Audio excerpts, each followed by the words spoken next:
So in this video, we're going to examine an organelle known as the cytoskeleton. And in this image, it's kind of hard to see the cytoskeleton, but the cytoskeleton functions as a network of proteins that kind of weave their way throughout the cell. So this next image does a better job of showing the cytoskeleton, and you can see how these proteins kind of crisscross their way throughout the cell. If you think about that last image, if it had shown the cytoskeleton, it would be kind of hard to see the other organelles, because as you can see here, the cytoskeleton, which I'm highlighting, is this network that goes all throughout the cell. So it would kind of block out all of the other organelles.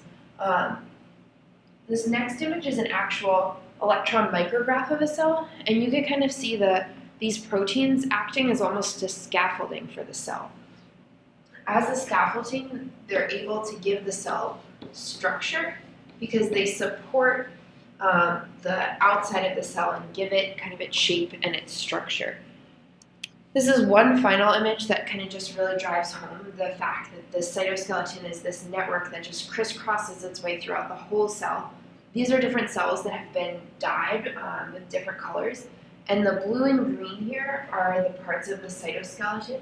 They're the proteins that are weaving their way throughout the cell and giving the cell its structure. If you're really observant, you'll notice that there's another organelle that's been dyed here. And if you look carefully, these blue organelles are the nuclei of the cells. So you can see how this cytoskeleton is a scaffolding, kind of like a scaffolding on the side of a building helps support it when you're doing construction. The cytoskeleton is the scaffolding for a cell that gives the cell support and its shape. The cytoskeleton also has another important function, and this video will give us a little bit of a sense of that other function. So this video is kind of neat. It's called The Life of a Cell, and it gives you a little bit of an animation of what's going on inside the cell that you can't really see. So let's take a look. And here you can see, make this full screen. There we go. Here you can see these protein links that are the cytoskeleton that are really forming throughout the whole cell. And it's just a reminder that they're giving the cell its structure. Another really important function of the cytoskeleton is it acts as a highway in the middle of the cell, and other organelles can link on to the cytoskeleton and move from one part of a cell to the other. So this is a vesicle that's been able to link onto the cytoskeleton. It's like driving down a road inside of the cell.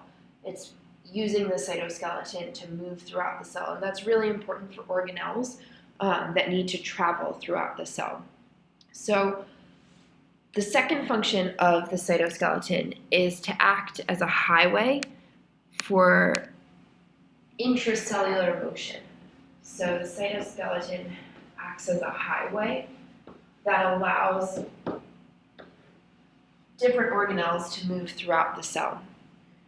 The final function of the cytoskeleton helps the cell move itself. And the cytoskeleton can kind of form these special arrangements on the outside of the cell that allow the cell to move. So one of these special arrangements is known as cilia, and I'm going to highlight here.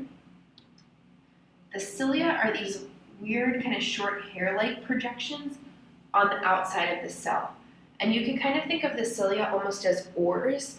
They beat together, like if you're trying to row a boat, they beat together, and as they're beating, they pull the cell along in its surroundings.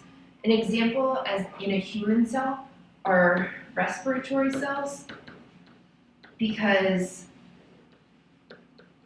these respiratory cells have cilia on the outside that are helpful because they're able to use this oar-like motion and move things on the outside of the cell along. So they protect your lungs and are able to move things like dirt and mucus along your respiratory tract to keep your lungs free of any debris. Another example of an arrangement of the cytoskeleton that helps the cell move is something called a flagella. So this on the left side is an example of a bacterial flagellum. You can see it kind of looks like a tail, and the flagella serves as a tail that is able to kind of whip around and propel a cell forward. And a really common example of this, and on the right we have an image of it, is a human sperm cell. And sperm cells use their flagella to propel themselves forward and move through their surroundings. So in summary, the cytoskeleton has three main functions. The first is it acts as a scaffolding for the cell that gives the cell its shape and its structure. The second function of the cytoskeleton is it acts as a highway within the cell that allows for organelles and other things to move inside the cell, move within the cell. And then the final aspect of the cytoskeleton is it helps the cell move itself through its surroundings. So through forming these special arrangements known as cilia and flagella, the cell can push itself through its surroundings and actually move from one place to another.